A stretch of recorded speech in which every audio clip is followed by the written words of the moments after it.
ନୟାଗଡ଼ ଜିଲ୍ଲାର ଦଶପଲ୍ଲା ଏନ୍ଏସି ଅନ୍ତର୍ଗତ ବିଜେପି କାର୍ଯ୍ୟାଳୟଠାରେ ଶୁକ୍ରବାର ଦିନ ପ୍ରଧାନମନ୍ତ୍ରୀ ବିଶ୍ୱକର୍ମା ଯୋଜନା କର୍ମଶାଳା ଓ ପଞ୍ଜୀକରଣ କାର୍ଯ୍ୟକ୍ରମ ଅନୁଷ୍ଠିତ ହୋଇଯାଇଛି। କାର୍ଯ୍ୟକ୍ରମରେ ରାଜ୍ୟର ବିଜେପି ଉପସଭାପତି ଡକ୍ଟର ଲେଖାଶ୍ରୀ ସାମନ୍ତ ସିଂହାର, ରାଜ୍ୟ ଓବିସି ମୋର୍ଚ୍ଚା ସଭାପତି ସୁରତ ବିଶ୍ୱାଳ, ଜିଲ୍ଲା ସାଧାରଣ ସମ୍ପାଦକ ବସନ୍ତ କୁମାର ମହାନ୍ତି, जिला ओबीसी मोर्चा सभापति ज्ञानरंजन साहू, काशीनाथ मल्लिक, राघव मल्लिक, मनोज बेहरा, रवि महाराणा, मनोज साहू समेत किसी महिला जोग देते। एहिपरि जनहितकर कार्य नेता प्रबल किंतु दलीय कर्मी दुर्बल बोली जଣାपड़ुछि।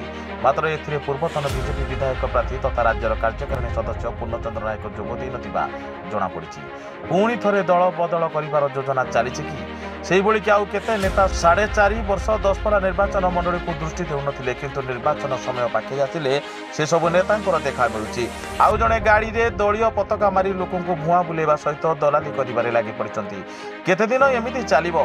एमिति नेतांक जो दशपल्ला रे बीजेपी धीरे धीरे बुड़ीबारे लागिथिबा चर्चा चलिछि। नयगढ़ जिल्लारू ब्यूरो चीफ रंजन दास रिपोर्ट साई सत्य।